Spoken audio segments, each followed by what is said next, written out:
Hello, everyone, and welcome back to Metroid Prime. We have our gravity suits, so that means there's really only one place we can go now. It's time for the Frigate Orpheon, but crash into the lake, I guess. Yay, my favorite area in this game. My favorite. Some of my Really? favorite music in the game too. I'd say I like the music. I'm kind of just mad about the area. I think maybe you have more reason to hate it in the remaster because it does require a thermal visor. See, that's not an issue for me because I've memorized where all of the power nodes are, so I don't have to use that fucking thing in this version. Fair enough, yeah. I tell you what, if you want to know what a crashed ship in an aquatic area could be like if it was done well, Subnautica is a pretty excellent game.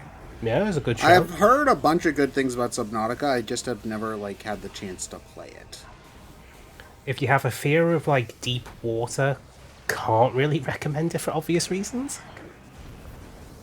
But if you are not scared of the unknown and deep water, oh, have fun. It has a very aquatic Metroid Prime feel to it all throughout.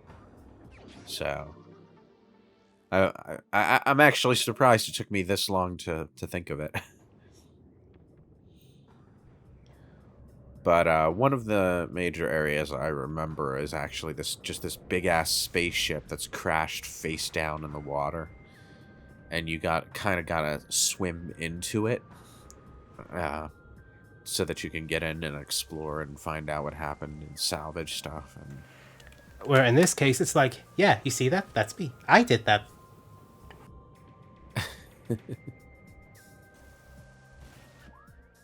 oh, You were going the right way before. Yeah, I got turned around. Oopsie doodle. Every time. So I know we said that. So he goes to the morph ball zone. I was like, I did that. All right, now I gotta go back to my ship because this place scares me. I know that we mentioned that the Tallon Overworld 1 is a really good theme. I like this version of Tallon Overworld as well. I have my video audio down pretty low, so this is the first time I've really heard the music, but this is probably one of my favorite themes in the game. Yeah, I like this theme too. I just like the first one more. And at this point, it's been replaced permanently by this song, and I find that a little unfortunate. that moment just there where you dropped down into the water and found yourself staring directly at the mouth of an alien creature felt like a Jurassic Park comedy death waiting to happen. Like something that would have happened to Dennis Nedry or something. Man, these Final Destination movies get more and more wacky every time. I cannot drive behind a logging truck because of that movie. Final Destination? Yeah. Oh, if anyone's seen the recent one at the time of this recording, Bloodlines, all I'll say is MVP, piano. If you know, you know. What do they? Why do they like Looney Tunes it? I'm not going to spoil it for anyone, just if you know, you know. And I remember when I was in the theatre watching it, everyone just jumped out of their seats and went, "Way!" I used to have a similar fear of log trucks because of I think it was the second movie I did that. Yes. But then I remember the fucking NASCAR sequence. I think it was the third or fourth movie afterwards, and I was like, I laugh because at that point they just stopped caring about the laws of physics. my I don't watch a lot of horror movies, but my thought process was that Final Destination is basically just Looney Tunes, but people actually die. It's Death having fun with his Rube Goldberg machine. Yeah. The movie series. But when you mentioned the NASCAR scene from the third one, and I just remembered the scenes from The Simpsons where they go to do a NASCAR race and it just starts flipping and doing twirls in the air, but lands on the wheels anyway. And everyone's like, lands. Oh.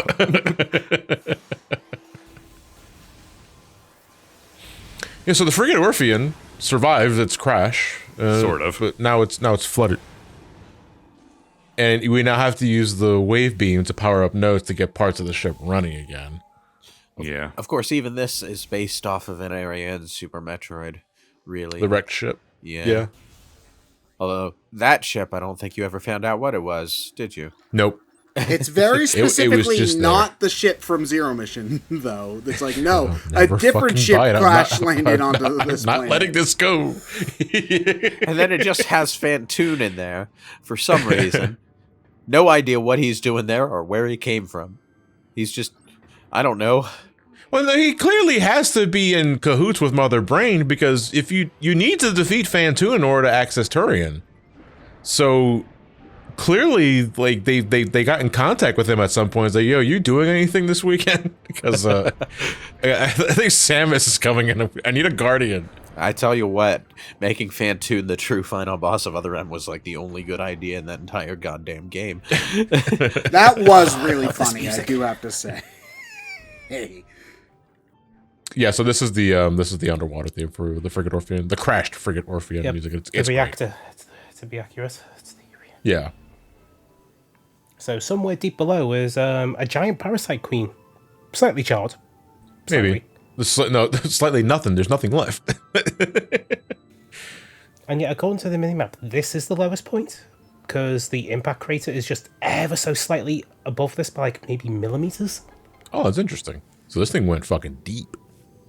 It's kind of funny that the pirates have been like, oh, we're trying to get around this Chozo barrier and we can't do it. Meanwhile, Samus just like, I'm around a ship. Oh, hey, what's this? And the amount of streamers I've seen come here before getting the gravity suit because, I remember that ice beam door. I can come in here now. It's like, no, you can't. Go back. I mean, but like they chose to stream their first time. Yeah. You know, so it's I don't say anything because I don't want to backseat, but yeah. It's the classic beginner's trap. Everyone's got to go through it once. Yeah. Yep. And to be fair, like even so many years removed from my first Metroidvania experience, that is basically my logic of progression. Is that I get something that I know does this, I think back to the first time or at least the last time I saw something that requires that power up to use, and I'll go through it. Because I can now, and that's generally how it is for me. If I know I can go to it as soon as I possibly can, I'm gonna go there, even if it's probably not optimal or not ideal. It is always a pain in the ass though. It's like, oh cool, I've got this. Now I can go through this door. Damn it! And then there's just another like progression. Fucking another thing. Brown box. Yeah. I think one of the reasons they do that in design is because that second visit to a particular place where you get roadblocked again, but make it just a little bit further into the mysterious location, kind of helps to build it up in your mind. You know, Jim. What the fuck? Dead pirate. Yeah, he's been going up the works for a while. You know, I was going to clean it out, change the pipes, but you seen what the work's like here.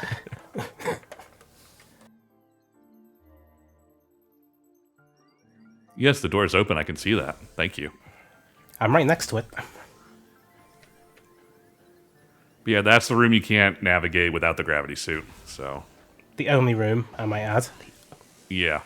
They only put one room in this place that you can't go through without the. It's because the jumps needed are too high for Samus without the suit to traverse. Because I know you might be thinking of like the large cylindrical area that Orion was in earlier. Technically, you can make all those jumps without gravity suit. Yeah, you need to in order to get back out if you come here early. So. Yeah. Oh, make sure you get this fucker now. Why? This is the Aqua Drone. Only spawns here. And it's missable. Time scan. Limited. Oh, wonderful. I love missable. Fuck you, Aqua Drone. Well, I mean, if you want to get technical, you can skip this entire section. Yeah, because I'm thinking, like, what's the reason for us going here again? To reach the lower area of the Great Tree Hall so we can get access to the Phazon mines. But that's right, we need to go through the Phazon mines. And for some reason, when I think of the Phazon mines, I think of, like, the connection through Tallon. The gateway that you use the boost ball to open up. Yeah, if you do a very precise double or triple bomb jump, you can just go straight over it. Yeah. And skip all this. But I like this area, so I don't. It's always awkward going into these third-person cameras from, like, fucking Gex or something that tell you where you're supposed to be going in a Metroid Prime game. Fucking Gex. Okay. I was gonna say, that was not on my docket today or this year, but okay. Well, I was waiting for the remote to spawn. Oh, like, you know what I mean. Like, yeah, I know what you mean. Like when the point of interest. Yeah. Like when the game is pointing you in a direction that you should be going, it literally does the same shit. Yeah. Yeah. There's a lot of that in 90s games in particular, and I guess this is close enough to that generation that they still saw it as a design norm, but it's just one of those things that doesn't really mesh as well as I would like with this particular gameplay style. You know, it's funny because I was actually just rewatching the entirety of the our Mario 64 Revisited commentary from a couple of years back, and that game does not do that at all. Yeah, you're right. Now that So I guess maybe it wasn't really a norm until Gex did it. Well, you know, Gex is like clearly a pioneer of everything in video games. Like, we should have been following Gex this whole time. Should have called it Revelation 21:6.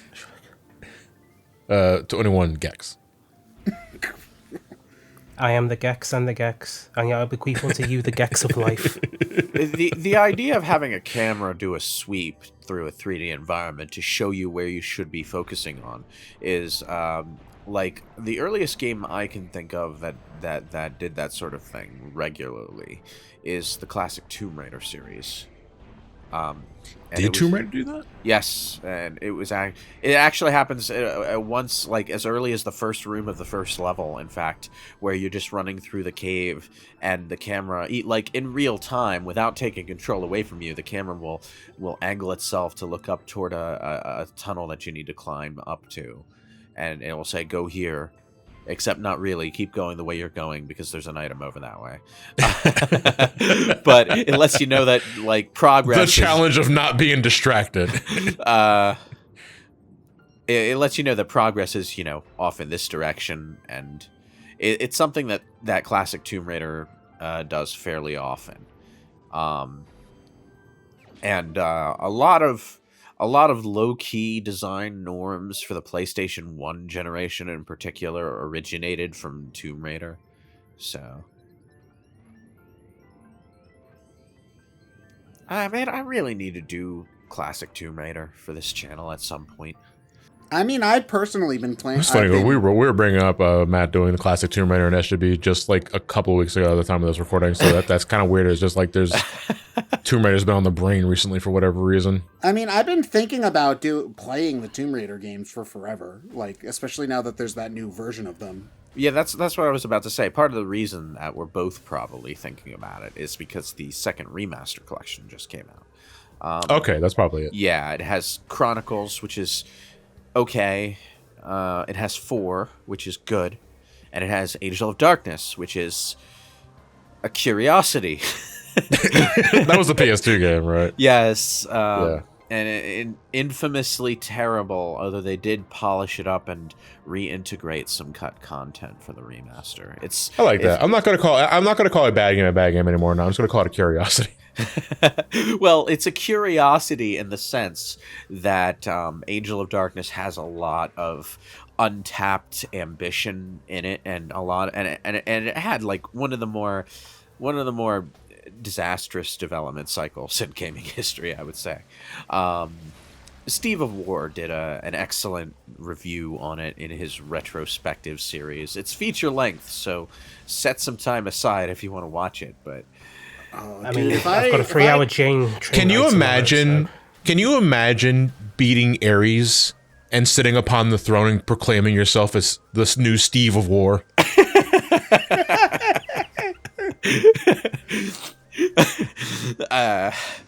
Well, actually, yeah, that sounds like something Jim Carrey would do. I mean, it could have been worse. It could have gone on and said, "I am now the Dado boy." Like maybe that's the ending of the third Bruce Almighty movie that we never got. Oh, I forgot that they even made a second Bruce Almighty movie. Actually, Well, it was Steve Almighty, but yeah.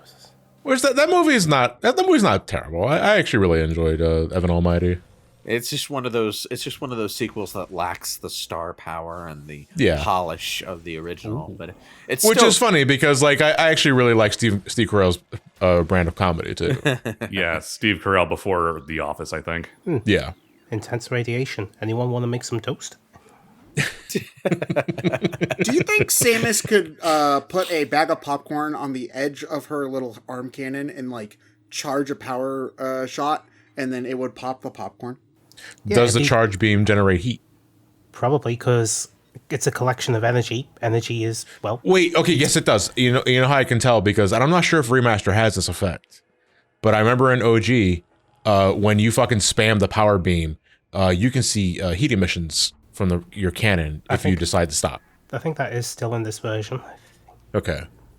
So Metroid Prime 4, popcorn bean, yeah. I'm interested to see what they do for Prime 4, given I can't wait. The mega turrets. Prime 1 is already the by the numbers reimagining of the Super Metroid formula. Prime 2 was a major experiment with a dual world situation. 3 was planet hopping exploration, which was a neat switch. But what are they going to do with 4? Are they going to go back to basics or what? Psychic powers. I think we should probably say this for the next part, Yeah. but shortened to the point, I think they got to go back to Prime 1. Yeah. That would be awkward because we just got Prime 1 again.